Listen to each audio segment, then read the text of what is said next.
colorful and cruel as always. I'm very excited to talk about these boys, so let's discuss 4 things I like about the model, and I'm gonna skip over something I want to do better next time because I'll talk about it later, but I'm instead going to talk a little bit at the end here about where the project is going, what we're going to be doing over the next couple of weeks, so stick around if you want to learn about that. Also, remember to hit the like and subscribe button. Or don't, I'm not your mother. I hope you don't mind, my air conditioning isn't getting installed until next week, so I'm going to be just chugging ice water throughout this video. Number 1. The beer's got to come first, though. Obviously, it's those orange spikes. They look absolutely amazing, and it's a little odd to go straight to another part of the model, but I'm really, really glad that we ended up going with black-red on the body of the crossbow as opposed to like dark vermilion or flat red or just something more bold in general. The fact that there's no other red or orange on the model is what allows that orange to pop as well as it does. I think the simplicity of this model is one of its biggest strengths, but that's another thing we'll get into later. There's a lot to talk about. Keep going. We gotta keep going. The boldness of the orange at the tips of those crossbows absolutely is amazing. It helps to guide your eye in a certain path that works really, really well because the models themselves are really, really well designed. I have not been shy about insulting the design of the Kruleboyz and all the aspects that I think the Games Workshop didn't do a great job on, namely them being...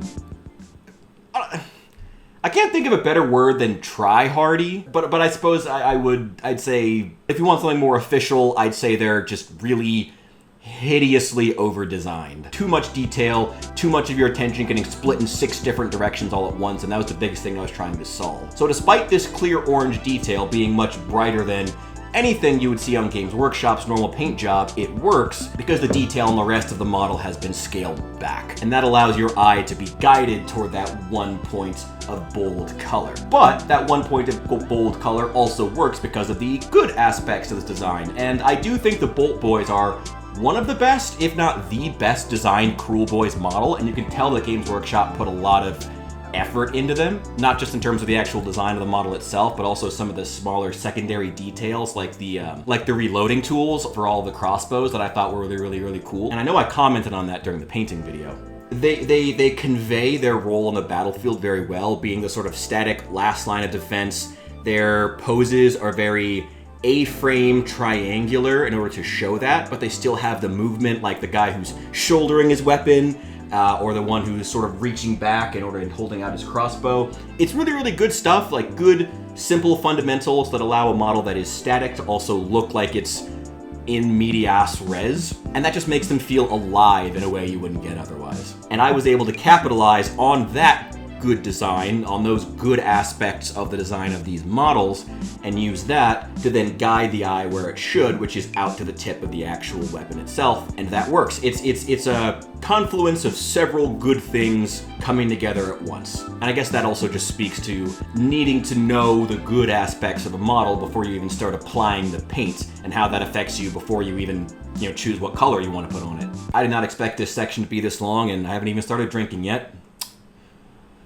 Let's continue the ramble with number 2. That's going to be the feathers on the arrows. I remember doing feathers on our Tzeentchian cultists from Warhammer Underworlds, I want to say, a few months ago. It's weird to think the channel is like getting to a point where I'm starting to forget my earlier videos. That feels weird. I'm not even at 1,000 subscribers yet. Anyway, that old Tzeentchian idea technique, I brought it back here, just that, well, on that model I used azure and white. The same concept generally applies. No undercoating, no initial layer of paint before the actual wash, just going straight into that big bold color, those individual streaks. Basically like how I did the fingers on this model too, just trying to make them individually stand out with bold color choices so that they look, I don't know, interesting and dynamic and three-dimensional. There's only so many words I can come up with.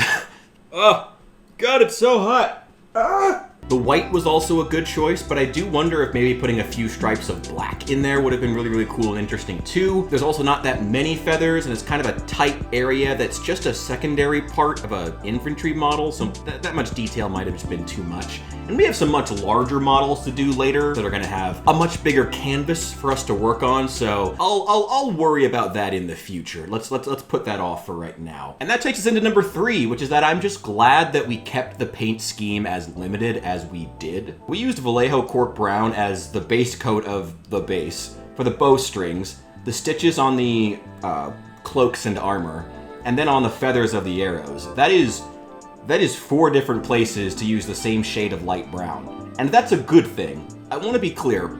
Games Workshop's pricing model demands they try to sell you as many paints as possible. They're a business, so be it. I don't begrudge them for that. But for you painters watching this, there is no reason that we needed 4 individual shades of light brown for those 4 individual points. There's no reason for that. Just have the same light brown and just paint it. It's fine. In fact, in my experience, it'll probably make the model less noisy and unfocused. It will allow the attention of the reviewer to be drawn where it needs to. Or at least for me, in my personal painting style.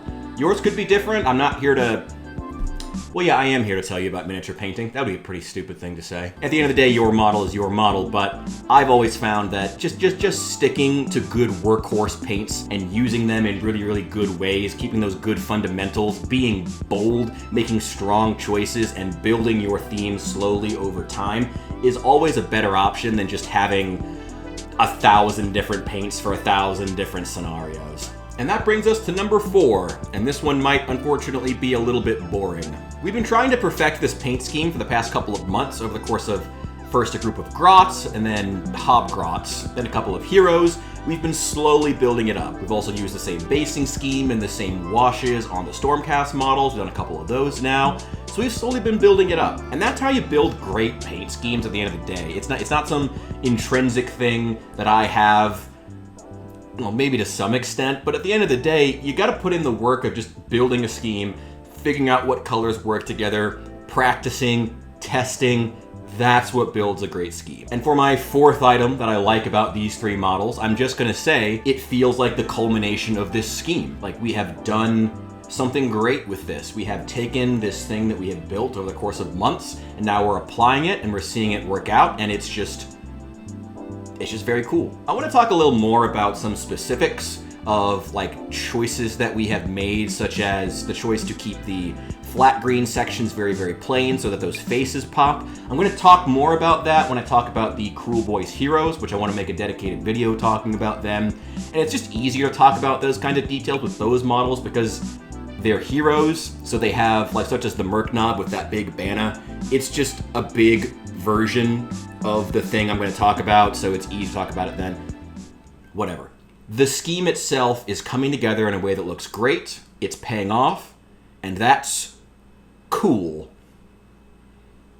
Moving on. This might sound a bit narcissistic, but I didn't really have anything to criticize for this last section as I normally do, because I really do think that we have culminated into a great scheme here, and I don't have a lot of nitpicks. So let's talk about where I think that we're going. And the first most obvious thing is that I do want to try that azure skin that we used on the hobgrots on a larger Kruleboyz infantry model at some point. I don't know how well it's going to work. The thing about the hobgrots is that they don't have a lot of clothing and armor. There's not as much flat green sections as there are just skin, which is why having that bold skin choice really worked for them.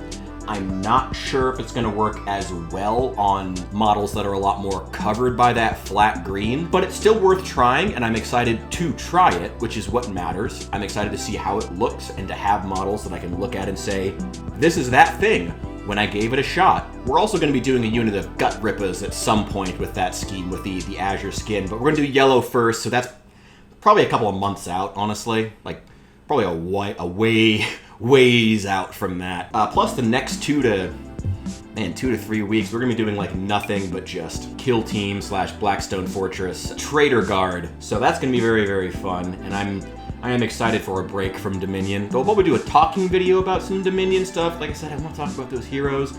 We'll see. Those nuclear-powered guardsmen are what I'm really focused on right now, and I'm excited to get to those. So look forward to that. Kind of want to turn this into a kit-bashed vehicle for the Trader Guard. Seems like a fitting faction. And I also have that moon landing set that was bought for me by a friend that I absolutely need to finish at some point. Thank you, John, if you're having me watching this. And this thing, this is full of lizardmen pieces, actually. If you wonder where all my lizardmen bits come from, they're in there. Anyway, that is all. Oh, wait, sorry.